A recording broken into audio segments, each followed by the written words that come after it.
Hi friends, ಎಲ್ಲರಿಗೂ ಜಯ ಕುಟುಂಬ ವ್ಲಾಗ್ಸ್ಗೆ ಸ್ವಾಗತ. ಕರ್ಣ ಸೀರಿಯಲ್ ನಲ್ಲಿ ನಾಳಿನ ಸಂಚಿಕೆಯಲ್ಲಿ ಏನೆಲ್ಲ ಆಗುತ್ತೆ ಅಂತ ಪೂರ್ತಿಯಾಗಿ ನೋಡ್ಕೊಂಡ್ ಬರೋಣ ಬನ್ನಿ. ಸಂಚಿಕೆಯ ಶುರುವಿನಲ್ಲಿ ನಿಧಿ ರಂಗೋಲಿ ಹಾಕಿ ಅದಕ್ಕೆ ಹೂವನ್ನೆಲ್ಲ ಇಟ್ಟು ಡಿಸೈನ್ ಮಾಡ್ಬೇಕಾದ್ರೆ ಅಷ್ಟರಲ್ಲಿ ಕರ್ಣ ಅಲ್ಲಿಗ್ ಬಂದು ಅವಳ ಕೈ ಹಿಡ್ಕೊಂಡು ಎಲ್ಲೆಲ್ಲಿ ಹೂ ಇಡ್ಬೇಕು ಅಂತ ಹೇಳಿ ಅವನೇ ಖುದ್ದಾಗಿ ನಿಂತು ರಂಗೋಲಿನ ಡೆಕೋರೇಷನ್ ಮಾಡ್ಬೇಕಾದ್ರೆ ನಿಧಿ ಕರ್ಣನ್ನೇ ನೋಡ್ತಿರ್ತಾಳೆ. ಇವಾಗ ಹೇಗಿದೆ ರಂಗೋಲಿ ಅಂತ ಕರ್ಣ ಕೇಳ್ಬೇಕಾದ್ರೆ ತುಂಬಾ ಚೆನ್ನಾಗಿದೆ ಅಂತ ನಿಧಿ ಹೇಳ್ತಾಳೆ. ಏ ಲೈಟ್ ಹೌಸ್, ರಂಗೋಲಿನ ನೋಡೇ ಎಲ್ಲ ಚೆನ್ನಾಗಿದೆ ಅಂತ ಹೇಳ್ತಿರಲ್ರಿ ಅಂತ ಕರ್ಣ ಹೇಳ್ಬೇಕಾದ್ರೆ ನೀವ್ ನೋಡೋದಕ್ಕೆ ಬಿಟ್ರೆ ತಾನೆ ಅಂತ ನಿಧಿ ಹೇಳ್ತಾಳೆ. ನಾನೇನ್ ಮಾಡ್ದೆ ಅಂತ ಕರ್ಣ ಕೇಳ್ಬೇಕಾದ್ರೆ ನೀವ್ ನನ್ನ ಹತ್ರ ಬಂದ್ ಕುತ್ಕೊಂಡು ಈ ರೀತಿ ಕೈ ಹಿಡ್ಕೊಂಡು ಕುತ್ಕೊಂಡಿದ್ರೆ ನಿಮ್ಮನ್ ನೋಡೋದ್ ಬಿಟ್ಟು ನಾನ್ ರಂಗೋಲಿ ನೋಡ್ಲಾ? ಎದುರುಗಡೆ ಇರೋದ್ರಲ್ಲಿ ಯಾವ್ದು ಇಂಟ್ರೆಸ್ಟಿಂಗ್ ಆಗಿರುತ್ತೋ ನಾವ್ ಅದನ್ನೇ ತಾನೇ ನೋಡೋದು ಅಂತ ನಿಧಿ ಹೇಳ್ಬೇಕಾದ್ರೆ ನಿಧಿ ಮಾತನ್ನ ಕೇಳಿ ಕರ್ಣ ಅವಳ ಕೆನ್ನೆ ಹಿಡ್ಕೊಂಡು ಗೆಲ್ಬೇಕಾದ್ರೆ ಅಷ್ಟ್ರಲ್ಲಿ ನಿಧಿ ಅಂತ ಕರಿತಾ ಶಾಂತಿ ಅಲ್ಲಿಗ್ ಬರ್ತಾರೆ. ಅದನ್ನ ಕೇಳಿ ಕರ್ಣ ಎದ್ನೋ ಬಿದ್ನೋ ಅಂತ ಅಲ್ಲಿಂದ ಹೋಗ್ಬೇಕಾದ್ರೆ ನೀವು ನನ್ ಕೈ ಹಿಡ್ಕೊಂಡು ಕಿರಿಕ್ ಮಾಡ್ತಿದ್ರಿ ಅಂತ ಅಜ್ಜಿ ಹತ್ರ ಹೇಳ್ತೀನಿ ಅಂತ ನಿಧಿ ಹೇಳ್ಬೇಕಾದ್ರೆ ಏನ್ರಿ ನಿಮ್ದು ಅಂತ ಕರ್ಣ ಕೈ ಸನ್ನೆ ಮಾಡಿ ಅಲ್ಲಿಂದ ಎಸ್ಕೇಪ್ ಆಗ್ತಾನೆ. ಆಗ ಶಾಂತಿ ಬಂದು ನಿಧಿ ಹಾಕಿರೋ ರಂಗೋಲಿನ ನೋಡಿ ಖುಷಿ ಪಡ್ಬೇಕಾದ್ರೆ ಅಲ್ಲಿಗೆ ನಿತ್ಯ ಬಂದು ಪರವಾಗಿಲ್ವೇ, ಇಷ್ಟು ಚೆನ್ನಾಗಿ ರಂಗೋಲಿ ಹಾಕೋದನ್ನ ಯಾವಾಗ ಕಲ್ತೆ ಅಂತ ಕೇಳ್ತಿರ್ತಾಳೆ. ಆಗ ನಿಧಿ ಇದನ್ನ ಕೇಳಿ ತುಂಬಾ ಖುಷಿ ಪಡ್ತಿರ್ತಾಳೆ. ಈ ಕಡೆ ಸಂಜಯ್ ಬೇಕು ಬೇಕು ಅಂತಾನೆ ಬೈಕ್ ಎಕ್ಸ್ಲೇಟರ್ ನ ಜಾಸ್ತಿ ಮಾಡ್ತಿರ್ತಾನೆ. ಅದನ್ನ ಕೇಳಿ ಶಾಂತಿ, ನಿಧಿ, ನಿತ್ಯ 3 ಜನ ಹೆದರ್ಕೋತಾರೆ. ಯಪ್ಪ ಏನಿದು, ಛೇ ಕೇಳಿಸ್ಕೊಳಕ್ಕೆ ಆಗ್ತಿಲ್ಲ ಅಂತ ಶಾಂತಿ, ನಿಧಿ, ನಿತ್ಯ 3 ಜನ ಕಿವಿ ಮುಚ್ಕೋತಿರ್ತಾರೆ. ಇದನ್ನ ನೋಡಿ ಸಂಜಯ್ ಖುಷಿ ಪಡ್ತಿದ್ರೆ ಕರ್ಣ ಇದನ್ನೆಲ್ಲ ನೋಡಿ ಸಂಜಯ್ ಹತ್ರ ಹೋಗ್ತಾನೆ. ಆಗ ಕರ್ಣ ಸಂಜಯ್ ಗಾಡಿ ಕಿನ್ನ ಆಫ್ ಮಾಡ್ತಾನೆ. ಏನ್ ಮಾಡ್ತಿದ್ಯಾ ನೀನು ಅಂತ ಕರ್ಣ ಕೇಳ್ಬೇಕಾದ್ರೆ ಕಾಣಿಸ್ತಿಲ್ವಾ ಏನ್ ಮಾಡ್ತಿದೀನಿ ಅಂತ ಅಂತ ಸಂಜಯ್ ಕೇಳ್ಬೇಕಾದ್ರೆ ತುಂಬಾ ಸೌಂಡ್ ಬರ್ತಿದೆ ಅಂತ ಕರ್ಣ ಹೇಳ್ತಾನೆ. ಸೊ ವಾಟ್ ಅಂತ ಸಂಜಯ್ ಹೇಳ್ಬೇಕಾದ್ರೆ ವಾಟ್, ಮನೇಲಿ ಹಾರ್ಟ್ ಪೇಷಂಟ್ ಮತ್ತೆ ಪ್ರೆಗ್ನೆಂಟ್ ಲೇಡಿ ಇದ್ದಾಳೆ, ಅದನ್ ಮರ್ತ್ಬಿಟ್ಯಾ? ಅವ್ರಿಗೆ ಡಿಸ್ಟರ್ಬ್ ಆಗೋದಿಲ್ವಾ ಅಂತ ಕರ್ಣ ಕೇಳ್ಬೇಕಾದ್ರೆ ಅವ್ರನ್ನೆಲ್ಲ ಕರ್ಕೊಂಡ್ ಬಂದು ಮನೇಲಿ ಗುಡ್ಡೆ ಹಾಕು ಅಂತ ನಾನ್ ಹೇಳಿದ್ನ ಅಂತ ಸಂಜಯ್ ಹೇಳ್ಬೇಕಾದ್ರೆ ಮಾತು ಎಲ್ಲೆಲ್ಲೋ ಹೋಗ್ತಾ ಇದೆ. ಇಷ್ಟೊಂದ್ ಜೋರಾಗಿ ಸೌಂಡ್ ಮಾಡಿದ್ರೆ ಅಕ್ಕಪಕ್ಕ ಮನೆಯವ್ರಿಗೆ ಇರಿಟೇಟ್ ಆಗೋದಿಲ್ವಾ ಅಂತ ಕರ್ಣ ಕೇಳ್ಬೇಕಾದ್ರೆ this is my home, my rules, my wish, don't question me ಅಂತ ಹೇಳಿ ಸಂಜಯ್ ಗಾಡಿನ ಸ್ಟಾರ್ಟ್ ಮಾಡೋದಕ್ಕೆ ಅಂತ ಹೋದಾಗ ಕರ್ಣ ಅವನ್ ಕೈನ ಗಟ್ಟಿಯಾಗಿ ಹಿಡ್ಕೊಂತಾನೆ. ನೋಡು ಸಂಜು, ಬೇರೆಯವ್ರ ಪರಿಸ್ಥಿತಿ ಬಗ್ಗೆನು ಯೋಚನೆ ಮಾಡ್ಬೇಕು ಅಂತ ಕರ್ಣ ಹೇಳ್ಬೇಕಾದ್ರೆ ನೋಡು, ಅವ್ರ ಕಷ್ಟ ನಿನ್ಗೆ ಮ್ಯಾಟರ್ ಆಗ್ಬೋದು, ಆದ್ರೆ ನನಗಲ್ಲ. ನೀನ್ ಹೇಳಿದ್ದನ್ನೆಲ್ಲ ಮಾಡೋದಿಕ್ಕೆ, ನೀನ್ ಹೇಳೋದನ್ನ ಕೇಳಿಸ್ಕೊಳ್ಳೋದಿಕ್ಕೆ ನಾನು ಡ್ಯಾಡ್ ಅಲ್ಲ, ಗಾಟ್ ಇಟ್ ಅಂತ ಹೇಳಿ ಸಂಜಯ್ ಬೈಕ್ ನ ಸ್ಟಾರ್ಟ್ ಮಾಡ್ಕೊಂಡು ಅಲ್ಲಿಂದ ಹೊರಟೋಗ್ತಾನೆ. ನಿನಗೆ ಹೇಗ್ ಬುದ್ಧಿ ಕಲಿಸ್ಬೇಕು ಅಂತ ನನಗ್ ಚೆನ್ನಾಗ್ ಗೊತ್ತು ಅಂತ ಹೇಳಿ ಕರ್ಣ ಟ್ರಾಫಿಕ್ ಪೊಲೀಸ್ಗೆ ಕಾಲ್ ಮಾಡಿ ಸಂಜಯ್ ಬೈಕ್ ನಂಬರ್ನ ಅವ್ರಿಗೆ ಕೊಡ್ತಾನೆ. ಈ ಕಡೆ ಮನೆಯವರೆಲ್ಲರೂ ಸೇರಿ ಪೂಜೆ ಜಾಗಕ್ಕೆ ಬಂದಾಗ ಅಷ್ಟೊತ್ತಾಗ್ಲೇ ಪೂಜಾರಿಗಳು ಎಲ್ಲಾ ರೀತಿ ಸಿದ್ಧತೆನೆ ಮಾಡ್ಕೊಂಡಿರ್ತಾರೆ. ಹೌದು, ಯಾರ್ ಪೂಜೆ ಕುತ್ಕೋತಿರೋದು ಅಂತ ಪೂಜಾರಿ ಕೇಳ್ಬೇಕಾದ್ರೆ ಇವನೇ ಇಲ್ಲಿ ಕೂತಿದಾನಲ್ಲ ನನ್ ಮಗ, ಇವನೇ ಪೂಜೆ ಕುತ್ಕೊಳ್ಳೋದು ನೋಡಿ, ನೀವ್ ಬೇಜಾರ್ ಮಾಡ್ಕೋಬೇಡಿ, ಅವನು ಕೆಳಗಡೆ ಕುತ್ಕೊಳ್ಳೋದಕ್ಕಾಗೋದಿಲ್ಲ, ಆಮೇಲೆ ಕೆಳಗಡೆ ಕುತ್ಕೋ ಅಂತ ಬಲವಂತ ಮಾಡ್ಬೇಡಿ ಅಂತ ಮಹಾಲಕ್ಷ್ಮಿ ಅವ್ರು ಹೇಳ್ಬೇಕಾದ್ರೆ ಸರಿ ಆಯ್ತಮ್ಮ ಅಂತ ಪೂಜಾರಿಗಳು ಹೇಳ್ತಾರೆ. ಲೋ ರಮೇಶ, ಕರ್ಣಂಗೆ ನಿತ್ಯಂಗೆ ಒಳ್ಳೇದಾಗ್ಲಿ ಅಂತ ಸಂಕಲ್ಪ ಮಾಡ್ಕೊಂಡು ನೀನ್ ಪೂಜೆ ಕುತ್ಕೊಂಡಿದ್ಯಲ್ಲ, ನನಗಂತೂ ತುಂಬಾ ಖುಷಿ ಆಗ್ತಿದೆ ಕಣೋ ಅಂತ ಮಹಾಲಕ್ಷ್ಮಿ ಅವರು ಹೇಳ್ಬೇಕಾದ್ರೆ ಕರ್ಣ ತಾನ್ ಮಾಡ್ತಿರೋ ಪ್ಲಾನ್ ಸಕ್ಸಸ್ ಆಗ್ತಿದೆ ಅಂತ ಖುಷಿ ಪಡ್ತಿರ್ತಾನೆ. ಆದ್ರೆ ರಮೇಶ್ ಮತ್ತೆ ನಯನತಾರ ಮಾತ್ರ ಕೋಪದಿಂದ ಕರ್ಣನ್ನೇ ಗುರಾಯಿಸ್ತಾ ಇರ್ತಾರೆ. ಹಾಗೆ ಪೂಜಾರಿಗಳು ಸಂಕಲ್ಪ ಮಾಡಿಸಿ ರಮೇಶ್ ಕೈಯಿಂದ ಪೂಜೆನ ಶುರು ಮಾಡಿಸ್ತಾರೆ. ತನ್ಗೆ ಸುಸ್ತಾಗ್ತಿದೆ, ಹೋಗಿ ಕಾಫಿ ಮಾಡ್ಕೊಂಡ್ ಬಾ ಅಂತ ರಮೇಶ್ ಅವರು ಮಾಲ್ತಿಗೆ ಹೇಳ್ಬೇಕಾದ್ರೆ ಆಗ ಪೂಜಾರಿಗಳು ನೋಡಿ ಯಜಮಾನ್ರೆ, ಸಂಕಲ್ಪ ಮುಗಿಯೋವರೆಗೂ ನೀವು ಏನನ್ನು ತಿನ್ನೋ ಹಾಗೂ ಇಲ್ಲ, ಒಂದ್ ಹನಿ ನೀರು ಕುಡಿಯೋ ಹಾಗಿಲ್ಲ ಅಂತ ಪೂಜಾರಿಗಳು ಹೇಳ್ಬೇಕಾದ್ರೆ ಇನ್ನು ಎಷ್ಟೊತ್ತಾಗತ್ತೆ ಅಂತ ರಮೇಶ್ ಕೇಳ್ತಾನೆ. ಸುಮಾರು 4 ಗಂಟೆ ಆಗ್ಬೋದು ಅಂತ ಪೂಜಾರಿ ಹೇಳ್ಬೇಕಾದ್ರೆ ಅದನ್ನ ಕೇಳಿ ರಮೇಶ್ಗೆ ಶಾಕ್ ಆಗುತ್ತೆ.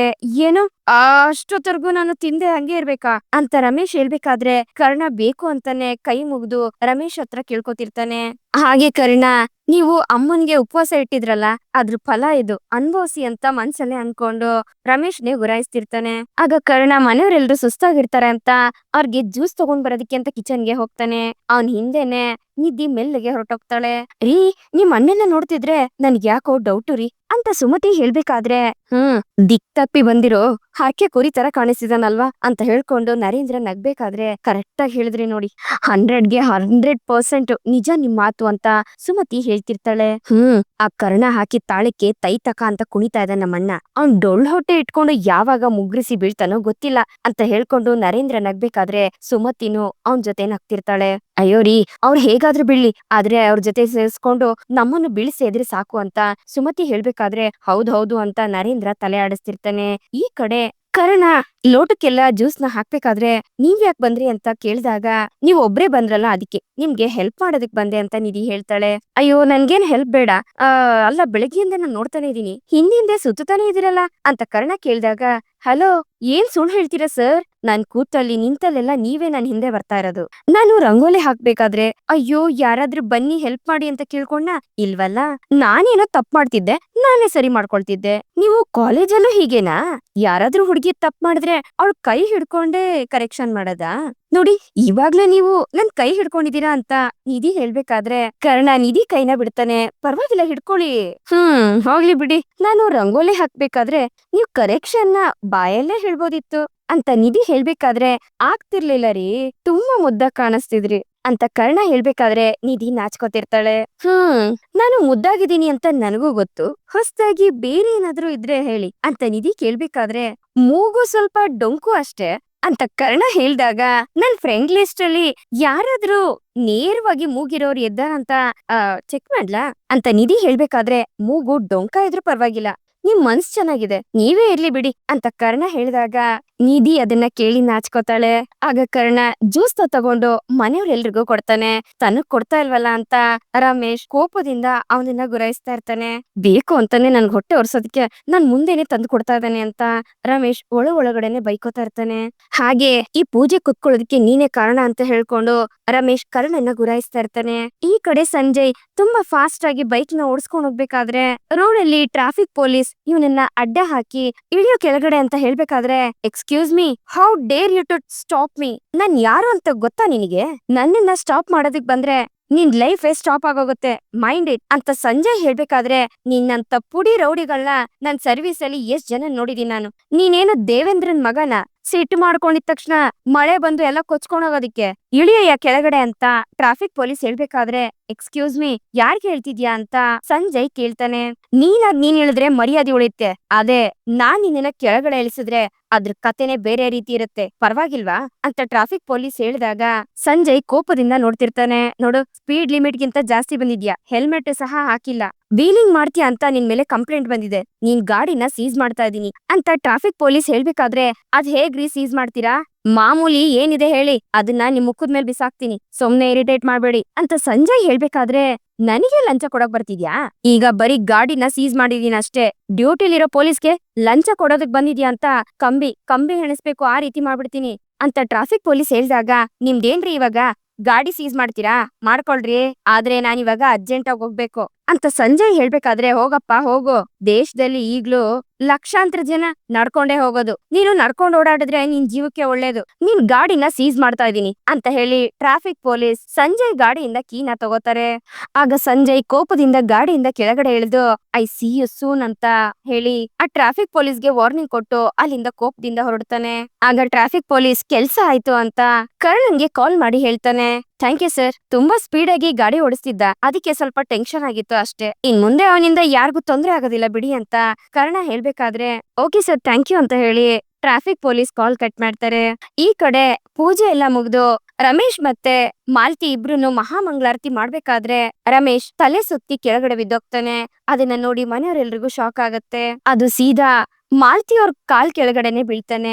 ಇದರಿಂದ ಕರ್ಣನ್ಗೆ ಖುಷಿ ಆಗಿರುತ್ತೆ. ಇಷ್ಟು ದಿವ್ಸ ನೀನ್ ಕೊಟ್ಟಿರೋ ತೊಂದ್ರೆಗೆ ಅವ್ರು ನಿನ್ ಕಾಲಕ್ ಬಿದ್ದು ಕ್ಷಮೆ ಕೇಳ್ತಾ ಇದಾರೆ ಅಮ್ಮ ಅಂತ ಕರ್ಣ ಮನ್ಸಲ್ಲೇ ಅನ್ಕೊಂಡು ಖುಷಿ ಪಡ್ತಿರ್ತಾನೆ.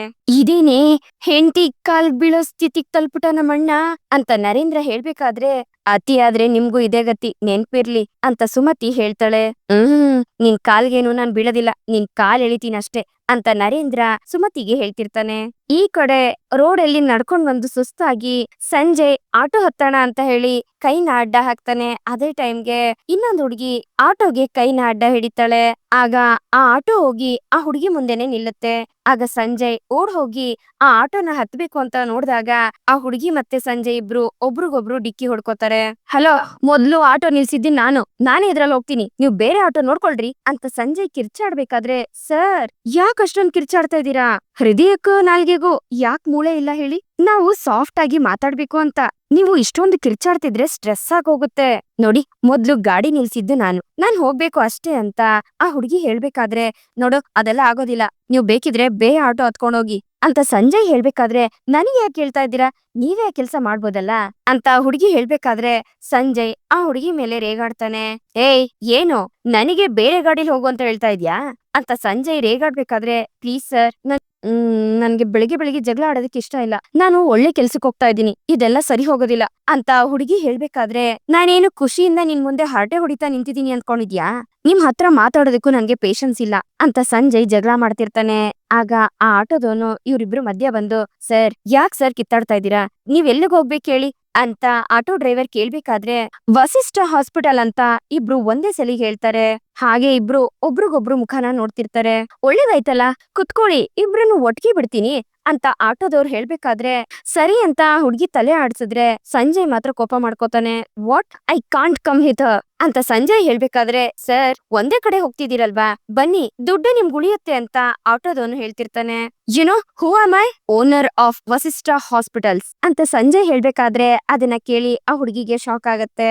ನಾನು ಇವ್ರ ಜೊತೆ ಹಾಸ್ಪಿಟಲ್ಗೆ ಹೋಗ್ಬೇಕಾ, ಹಾಗೆಲ್ಲ ಯಾರ್ಯಾರ ಜೊತೆನೂ ಹೋಗೋದಕ್ಕಾಗೋದಿಲ್ಲ ಅಂತ ಸಂಜಯ್ ಹೇಳ್ಬೇಕಾದ್ರೆ, ಏನ್ ನೀವು ಓನರಾ, ಆದ್ರೆ ಏನಾಯ್ತು ನೋಡಿ, ಇವಾಗ ನಾವಿಬ್ರು ಒಂದೇ ಜಾಗಕ್ಕೆ ಹೋಗ್ತಾ ಇದೀವಿ, ಪೆಟ್ರೋಲ್ ಸೇವ್ ಆದಂಗಾಗತ್ತೆ. ಓಹ್ ಇದು ಆಟೋ ಅಲ್ವಾ, ಗ್ಯಾಸ್ ಕೂಡ ಸೇವ್ ಆಗತ್ತೆ. ಅಣ್ಣ ಬನ್ನಿ ನೀವು ಹೊರಡೋಣ ಅಂತ ಹೇಳಿ ಆ ಹುಡುಗಿ ಹೋಗಿ ಆಟೋದೊಳಗಡೆ ಕುತ್ಕೋತಾಳೆ. ಆಗ ಆಟೋದವರು ಸಂಜಯ್ ಬರ್ತಾನೆ ಅಂತ ವೇಟ್ ಮಾಡ್ತಿರ್ತಾರೆ. ಸಂಜಯ್ ತನ್ ಫ್ರೆಂಡ್ಸು ಮತ್ತೆ ಡ್ರೈವರ್ಗೆಲ್ಲ ಕಾಲ್ ಮಾಡಿದ್ರು, ಯಾರು ಪಿಕ್ ಮಾಡ್ತಿರೋದಿಲ್ಲ. ಛೆ, ಏನ್ ಮಾಡುದು, ಯಾರು ಪಿಕ್ಕೇ ಮಾಡ್ತಿಲ್ವಲ್ಲ ಅಂತ ಸಂಜಯ್ ಎಗರಾಡ್ಬೇಕಾದ್ರೆ, ಸರ್ ಈ ರೋಡಲ್ಲಿ ಆಟೋಗಳು ಸಿಗೋದು ಕಷ್ಟ, ನೀವು ಬೇರೆ ಎಮರ್ಜೆನ್ಸಿ ಅಂತ ಹೇಳ್ತಾ ಇದೀರಾ, ಇಬ್ರು ಒಂದೇ ಕಡೆ ತಾನೇ ಹೋಗ್ತಾ ಇರೋದು, ಸ್ವಲ್ಪ ಅಡ್ಜಸ್ಟ್ ಮಾಡ್ಕೊಳ್ಳಿ ಸರ್, ಒಟ್ಟಿಗೆ ಬಿಡ್ತೀನಿ ಅಂತ ಆಟೋದವ್ರು ಹೇಳ್ಬೇಕಾದ್ರೆ, ನೀವು ನಡೀರಿ ಅಣ್ಣ, ಓನರ್ ಸಾಹೇಬ್ರು ಬೆನ್ಸ್ ಕಾರಲ್ಲೇ ಬರ್ತಾರೆ ಅಂತ ಹುಡುಗಿ ಹೇಳ್ತಿರ್ತಾಳೆ. ಏಯ್ ಬಿಟ್ಕೊಟ್ಟೆ ತಾನೆ, ಸುಮ್ನೆ ಹೊರಟೋಗು, ಜಾಸ್ತಿ ಮಾತಾಡ್ಬೇಡ ಅಂತ ಸಂಜಯ್ ಆ ಹುಡುಗಿ ಮೇಲೆ ಎಗರಾಡ್ತಿರ್ತಾನೆ. ಸರ್ ಬನ್ನಿ ಸರ್, ಅತ್ತಿ ಸರ್, ನೀವೇ ಹೇಳಿದ್ರಲ್ಲ ಎಮರ್ಜೆನ್ಸಿ ಅಂತ, ಬನ್ನಿ ಸರ್ ಅಂತ ಆಟೋದವ್ರು ಹೇಳ್ಬೇಕಾದ್ರೆ, ಸಂಜಯ್ ತುಂಬಾ ಯೋಚನೆ ಮಾಡಿ ಆಟೋದೊಳಗಡೆ ಬಂದು ಕುತ್ಕೋತಾನೆ. ಅಣ್ಣ ಏನೇ ಹೇಳಿ, ನಾವು ಒಂದೇ ಕಡೆ ಹೋಗ್ಬೇಕಾಗಿರೋರು ಜೊತೆಲಿ ಹೋದ್ರೆ ಎಷ್ಟೊಂದು ರಿಸೋರ್ಸಸ್ ಸೇವ್ ಆಗುತ್ತಲ್ವಾ, ನಮ್ ಸಮಾಜಕ್ಕೆ ದೇಶಕ್ಕೆ ಎಷ್ಟೊಂದು ಒಳ್ಳೇದಾಗುತ್ತೆ ಅಲ್ವಾ ಅಂತ ಹುಡುಗಿ ಹೇಳ್ಬೇಕಾದ್ರೆ, ಹೌದು ಹೌದು ಅಂತ ಆಟೋದವ್ರು ಹೇಳ್ತಿರ್ತಾರೆ. ರೀ ಸ್ವಲ್ಪ ಸುಮ್ನೆ ಇರ್ತೀರಾ ಅಂತ ಸಂಜಯ್ ಹೇಳ್ಬೇಕಾದ್ರೆ, ಸರಿ ಆಯ್ತು ಅಂತ ತಲೆ ಆಡ್ಸಿ ಆ ಹುಡುಗಿ ಆಟೋದವ್ರಿಗೆ ನಡೀರಿ ಅಣ್ಣ ಅಂತ ಹೇಳ್ತಾಳೆ. ಸರಿ ಅಂತ ಆಟೋದವ್ರು ಅಲ್ಲಿಂದ ಹೊರಡ್ತಾರೆ. ಈ ಕಡೆ ಕರ್ಣ ರಮೇಶ್ನ ಚೆಕ್ ಮಾಡಿ, ಹೆದರ್ಕೊಳ್ಳೋ ವಿಷಯ ಏನು ಇಲ್ಲ, ಸ್ವಲ್ಪ ಸುಸ್ತಾಗಿದ್ದಾರೆ ಅದಕ್ಕೆ ಹಿಂಗಾಗಿದ್ದಾರೆ ಅಂತ ಕರ್ಣ ಹೇಳ್ಬೇಕಾದ್ರೆ, ಮನೆಯವ್ರೆಲ್ರಿಗೂ ಸಮಾಧಾನ ಆಗತ್ತೆ. ನರೇಂದ್ರ ಇವ್ರಿಗೆ ಮಂಗಳಾರತಿ ತಗೊಂಡ್ ಬಂದ್ ಕೊಡು, ಕೆಟ್ಟ ದೃಷ್ಟಿ ಇದ್ರೂನು ಹೊರಟೋಗುತ್ತೆ ಅಂತ ಮಹಾಲಕ್ಷ್ಮಿ ಅವ್ರು ಹೇಳ್ಬೇಕಾದ್ರೆ, ಅಮ್ಮ ಸುಮ್ನೆ ಇರಮ್ಮ ನೀನು ಅಂತ ನರೇಂದ್ರ ಹೇಳ್ತಾನೆ. ಆಗ ಕರ್ಣ ರಮೇಶ್ ಮುಖ ನೋಡ್ಕೊಂಡು, ಹಸುವಿನ ಬೆಲೆ ಏನು ಅನ್ನೋದು ನಿಮ್ಗೆ ಗೊತ್ತಾಗ್ಬೇಕು ಅಪ್ಪ, ನಿಮ್ಮಿಂದ ಅಮ್ಮ ಎಷ್ಟು ಸಲ ಹಸ್ಕೊಂಡಿದ್ರು, ಎಷ್ಟು ಹಿಂಸೆ ಅನ್ಭವಿಸಿದ್ರು ಅಂತ ಮನ್ಸಲ್ಲಿ ಅನ್ಕೊಂಡು ಕರ್ಣ ರಮೇಶ್ನೇ ನೋಡ್ತಿರ್ತಾನೆ. ಏನಾಗಿತ್ತು ನಿನಗೆ ಅಂತ ರಮೇಶ್ ಕೇಳ್ಬೇಕಾದ್ರೆ, ತಲೆ ತಿರುಗಿ ಬಿದ್ರಿ ಅಷ್ಟೇ ಅಪ್ಪ, ನೀವು ನಿಮ್ಗೇನು ಆಗಿಲ್ಲ, ನಥಿಂಗ್ ಟು ವರಿ ಅಂತ ಕರ್ಣ ಹೇಳ್ಬೇಕಾದ್ರೆ, ಆದ್ರೂ ಬಾಬಾ ನೀವು ಎಷ್ಟು ಪರ್ಫೆಕ್ಟ್ ಆಗಿ ಬಿದ್ರಿ ಗೊತ್ತಾ, ಅದು ಹೋಗಿ ಮಾಲ್ತಿ ಅಕ್ಕನ್ ಕಾಲ್ಗೆ ದಬಾರ್ ಅಂತ ಬಿದ್ಬಿಟ್ರಿ ಅಂತ ಸುಮತಿ ಹೇಳ್ಬೇಕಾದ್ರೆ, ಅದನ್ನ ಕೇಳಿ ರಮೇಶ್ಗೆ ಕೋಪ ಬರ್ತಿರುತ್ತೆ. ಫಾರ್ ದ ಫಸ್ಟ್ ಟೈಮ್ ಹೆಂಡತಿ ಕಾಲ್ಗೆ ಗಂಡ ಬೀಳೋದನ್ನ ನಾನ್ ನೋಡಿದ್ದು ಅಂತ ಸುಮತಿ ಹೇಳ್ಬೇಕಾದ್ರೆ, ರಮೇಶ್ ಕೋಪದಿಂದ ಮಾಲ್ತಿನೇ ನೋಡ್ತಿರ್ತಾನೆ. ಏಯ್ ತೆಪ್ಪಗಿರಿ, ಉರಿಯ ಬೆಂಕಿಗೆ ತುಪ್ಪ ಸುರಿಬೇಡ ಅಂತ ನರೇಂದ್ರ ಸುಮತಿ ಹತ್ರ ಹೇಳ್ತಿರ್ತಾನೆ. ಏನೋ ಬೈ ಮಿಸ್ಟೇಕ್ ಬಿದ್ದಿದಾನಪ್ಪ, ನೀನು ಅದನ್ನೇ ಒಳ್ಳೆ ಟ್ವಿನ್ ಟವರ್ ಬಿದ್ದಂಗೆ ಬಿಲ್ಡಪ್ ಕೊಡ್ಬೇಡ, ನೋಡೆ ಮೊದ್ಲೇ ಉರ್ಕೋತಾ ಇದ್ದಾನೆ, ನೀನ್ ಬೇರೆ ಇನ್ನು ಜಾಸ್ತಿ ಮಾಡ್ಬೇಡ, ಸುಮ್ನೆ ಕುತ್ಕೊಳೆ ಅಂತ ನರೇಂದ್ರ ಸುಮತಿ ಹತ್ರ ಹೋಗಿ ಹೇಳ್ತಾನೆ. ಈಗ ಆರಾಮಾಯ್ತಾರಿ ಅಂತ ಮಾಲ್ತಿ ಕೇಳ್ಬೇಕಾದ್ರೆ, ಆರಾಮಾಯ್ತು ಅಂತ ರಮೇಶ್ ಉತ್ತರ ಕೊಡ್ತಾನೆ. ಮಾಲ್ತಿ ನೀನ್ ಗಂಡನ ಕರ್ಕೊಂಡೋಗ್ ಮಲ್ಸಮ್ಮ ಅಂತ ಮಹಾಲಕ್ಷ್ಮಿ ಅವ್ರು ಹೇಳ್ಬೇಕಾದ್ರೆ, ನನಗೆ ಯಾರು ಏನು ಮಲ್ಗ್ಸೋದ್ ಬೇಕಾಗಿಲ್ಲ, ನಾನೇ ಹೋಗ್ತೀನಿ ಅಂತ ಹೇಳಿ ರಮೇಶ್ ಅಲ್ಲಿಂದ ಎದ್ದು ಹೋಗ್ತಾನೆ. ಕರ್ಣ ರಮೇಶನ್ನೇ ನೋಡ್ತಾ, ಮುಂದೆ ಇನ್ನು ಆಟ ತೋರಿಸ್ತೀನಿ ನೋಡ್ತಾ ಇರಿ ಅಂತ ಮನ್ಸಲ್ಲೇ ಅನ್ಕೊಂಡು ಖುಷಿ ಪಡ್ತಿರ್ತಾನೆ. ಈ ಕಡೆ ಸಂಜಯ್ ಜೊತೆ ಹೋಗ್ತಾರ ಹುಡುಗಿ ರೋಸಿ ಮೊಮ್ಮಗಳು ಇರ್ಬೇಕು ಅನ್ಸುತ್ತೆ, ಅದಕ್ಕೆ ಅವಳು ವಸಿಷ್ಠ ಹಾಸ್ಪಿಟಲ್ಗೆ ಜಾಯಿನ್ ಆಗೋದಿಕ್ಕೆ ಅಂತ ಹೋಗ್ತಿದ್ದಾಳೆ. ಅವಳನ್ನ ನೋಡಿ ರೋಸಿ ತುಂಬಾ ಖುಷಿ ಪಡ್ತಾರೆ. ಈ ಕಡೆ ಪೂಜೆನೆಲ್ಲ ಮುಗಿಸಿ ಕರ್ಣ ನಿಧಿ ನಿತ್ಯ 3 ಜನ ಆಸ್ಪತ್ರೆಗೆ ವಾಪಸ್ ಆಗ್ತಾರೆ. ಕರ್ಣನ್ ಕ್ಯಾಬಿನ್ ಬಂದು ನಿಧಿ ಸೀರಿಯಸ್ ಆಗಿ ಏನೋ ಮಾಡ್ತಾ ಇರ್ತಾಳೆ. ಆಗ ವಿವೇಕ್ ಅಲ್ಲಿಗ್ ಬಂದು ಇಷ್ಟು ಸೀರಿಯಸ್ ಆಗಿ ನಮ್ ನಿಧಿ ಮೇಡಮ್ ಓದ್ತಾ ಇರೋದನ್ನ ನೋಡಿದ್ರೆ ಈ ಸಲ ರ್ಯಾಂಕು ನಮ್ದೇ ಸರ್ ಅಂತ ವಿವೇಕ್ ಹೇಳ್ಬೇಕಾದ್ರೆ ಏ ಗೋಲ್ಡ್ ಮೆಡಲ್ ಏನ್ರಿ ಮಾಡ್ತಿದ್ದೀರಾ ಅಂತ ಕರ್ಣ ಕೇಳ್ದಾಗ ನನ್ನ ಮತ್ತೆ ನಿಮ್ಮ ಸಂಬಂಧಕ್ಕೆ ಒಂದು ರೂಪ ಕೊಡ್ತಾ ಇದ್ದೀನಿ ಸರ್ ಅಂತ ನಿಧಿ ಹೇಳ್ತಾಳೆ. ಏನ್ರಿ ಹೇಳ್ತಾ ಇದ್ದೀರಾ ಸರಿಯಾಗಿ ಹೇಳಿ ಅಂತ ಕರ್ಣ ಕೇಳ್ಬೇಕಾದ್ರೆ ಈಗ ನೋಡಿ ಇದ್ರಲ್ಲಿ ಇಬ್ರ ಹೆಸರನ್ನು ಬರ್ದಿದೀನಿ. ಇದನ್ನ ಲವ್ ಫ್ಲೇಮ್ಸ್ ಅಂತ ಕರೀತಾರೆ. ಇಬ್ರ ಹೆಸರಲ್ಲಿ ಕಾಮನ್ ವರ್ಡ್ಸ್ ಯಾವ್ದಿರುತ್ತೋ ಅದನ್ನ ಫಸ್ಟ್ ಹೊಡೆದಾಕ್ಬೇಕು. ಕೊನೆಯಲ್ಲಿ ಏನ್ ಉಳಿಯುತ್ತೋ ಅದು ನಮ್ಮಿಬ್ರಿಗೆ ಸಂಬಂಧ ಪಡುತ್ತೆ ಅಂತ ನಿಧಿ ಹೇಳ್ಬೇಕಾದ್ರೆ ಅದೇ ಟೈಮ್ಗೆ ಒಬ್ರು ಪೇಷಂಟ್ ಬರ್ತಾರೆ. ಆಗ ಕರ್ಣ ಅವ್ರಿಗೆ ಪ್ರಿಸ್ಕ್ರಿಪ್ಷನ್ ನ ಬರ್ಕೊಡ್ತಾನೆ. ಆಗ ನಿಧಿ ಆ ಟೇಬಲ್ ಮೇಲೆ ಇಟ್ಟಿರೋ ಬುಕ್ ನ ಮತ್ತೆ ಹುಡುಕ್ತಾಳೆ. ಅಯ್ಯೋ ಸರ್ ಎಲ್ಲಿ ಸರ್ ನಾನ್ ಇವಾಗಷ್ಟೇ ಫ್ಲೇಮ್ಸ್ ಅಂತ ಬರ್ದಿದ್ನಲ್ಲ ಅದ್ ಎಲ್ಲೋಯ್ತು ಅಂತ ನಿಧಿ ಕೇಳ್ಬೇಕಾದ್ರೆ ಅಯ್ಯೋ ಅದ್ ಇಲ್ಲೇ ಎಲ್ಲೋ ಇರ್ಬೇಕು ನನ್ಗೇನ್ ಕೇಳ್ತೀರಾ ಅಂತ ಕರ್ಣ ಹೇಳ್ತಾನೆ. ಸರ್ ಎಲ್ಲಿ ಹೇಳಿ ಸರ್ ಅಂತ ನಿಧಿ ಕೇಳ್ಬೇಕಾದ್ರೆ ಮೇ ಬಿ ಆ ಪೇಷಂಟ್ಗೆ ಏನಾದ್ರು ಕೊಟ್ಟಿರ್ಬೋದೇನೋ ಅಂತ ಕರ್ಣ ಹೇಳ್ತಾನೆ. ಆಗ ನಿಧಿ ಅಯ್ಯೋ ಸರ್ ಎಂತ ಕೆಲ್ಸ ಮಾಡಿದ್ರಿ ನೀವು ಅಂತ ಹೇಳಿ ಆ ಪೇಷಂಟ್ ಹಿಂದೆನೆ ಓಡೋಗ್ತಾಳೆ. ಮೇಡಮ್ ಇದ್ರಲ್ಲಿ ನನ್ ಭವಿಷ್ಯ ಇದೆ, ಒಂದೇ ಒಂದ್ ನಿಮಿಷ ವಾಪಸ್ ಕೊಟ್ಬಿಡ್ತೀನಿ ಕೊಡಿ ಅಂತ ನಿಧಿ ಕೇಳ್ಬೇಕಾದ್ರೆ ನೋಡಿ ನನ್ಗೆ ತುಂಬಾ ಕೆಲ್ಸ ಇದೆ, ನಾನ್ ಮೆಡಿಸನ್ ತಗೊಂಡು ಹೋಗ್ಬೇಕು ಟೈಮ್ ಆಗ್ತಿದೆ ಅಂತ ಆ ಹೆಂಗ್ಸು ಹೇಳ್ಬೇಕಾದ್ರೆ ನಿಧಿ ತನ್ಗೆ ಆ ಪೇಪರ್ ಬೇಕೇ ಬೇಕು ಅಂತ ಹಠ ಮಾಡ್ಬೇಕಾದ್ರೆ ಅದನ್ನ ನಿತ್ಯ ಕೇಳಿಸ್ಕೊಂಡು ಆಚೆಗ್ ಬರ್ತಾಳೆ. ಏನಾಯ್ತು ಏನ್ ನಡೀತಿದೆ ಇಲ್ಲಿ ಅಂತ ನಿತ್ಯ ಕೇಳ್ದಾಗ ನೋಡಿ ಮೇಡಮ್ ಡಾಕ್ಟರ್ ಬರ್ಕೊಟ್ಟಿರೋ ಚೀಟಿನ ಕೊಡಿ ಅಂತ ಈ ಹುಡ್ಗಿ ಕೇಳ್ತಾ ಇದ್ದಾಳೆ ಅಂತ ಆ ಹೆಂಗ್ಸು ಹೇಳ್ಬೇಕಾದ್ರೆ ಹೌದಾ ಒಂದ್ ನಿಮಿಷ ಕೊಡಿ ಮೇಡಮ್ ಆ ಲೆಟರ್ನ ಅಂತ ನಿತ್ಯ ಕರ್ಣ ಬರ್ಕೊಟ್ಟಿರೋ ಚೀಟಿನ ಇಸ್ಕೋತಾಳೆ. ಅದ್ರ ಹಿಂದೆನೆ ಫ್ಲೇಮ್ಸ್ ಅಂತ ನಿಧಿ ಬರ್ದಿರ್ತಾಳೆ. ಅದನ್ನ ನೋಡಿ ನಿಧಿಗೆ ಭಯ ಆಗ್ತಿರುತ್ತೆ. ಎಲ್ಲಿ ನಿತ್ಯ ಈಗ್ಲೇ ಈ ವಿಷಯನ ತಿಳ್ಕೊಂಡು ನನ್ಗೇನಾದ್ರೂ ಬೈತಾಳೋ ಏನೋ ಅಂತ ನಿಧಿ ಭಯದಿಂದ ಒದ್ದಾಡ್ತಿರ್ತಾಳೆ. ಅಯ್ಯೋ ಅಕ್ಕ ನೋಡ್ಬೇಡ ಕಣೆ ಅಂತ ಅನ್ಕೊಂಡು ನಿಧಿ ಮನ್ಸಲ್ಲೇ ತುಂಬಾ ಭಯ ಪಡ್ತಿರ್ತಾಳೆ. ನಿತ್ಯ ಏನಾದ್ರೂ ನಿಧಿ ಫ್ಲೇಮ್ಸ್ ಅಂತ ಬರ್ದು ಕರ್ಣ ನಿಧಿ ಹೆಸರನ್ನ ಬರ್ದು ಅದನ್ನ ಒಡ್ದಾಕಿರೋದನ್ನ ನೋಡ್ತಾಳ ಅಥವಾ ಬಚಾವ್ ಆಗ್ತಾಳ ಇದೆಲ್ಲ ಮುಂದಿನ ಸಂಚಿಕೆಯಲ್ಲಿ ಗೊತ್ತಾಗತ್ತೆ. ಇಲ್ಲಿಗೆ ಈ ಒಂದು ಸಂಚಿಕೆ ಮುಗಿಯುತ್ತೆ. ಈ ಸಂಚಿಕೆ ನಿಮ್ಗೆ ಇಷ್ಟ ಆಗಿದೆ ಅಂತ ಅನ್ಕೊಳ್ತೀನಿ. ಇಷ್ಟ ಆಗಿದ್ರೆ ದಯವಿಟ್ಟು ಲೈಕ್ ಮಾಡಿ, ಹಾಗೆ ಹೇಗಿತ್ತು ಅನ್ನೋದನ್ನ ಕಮೆಂಟ್ ಮೂಲಕ ತಿಳಿಸಿ. ಮತ್ತೆ ಮುಂದಿನ ಸಂಚಿಕೆಯೊಂದಿಗೆ ನಿಮ್ಮನ್ನ ಭೇಟಿ ಆಗ್ತೀನಿ. ಅಲ್ಲಿವರೆಗೂ tata bye bye take care.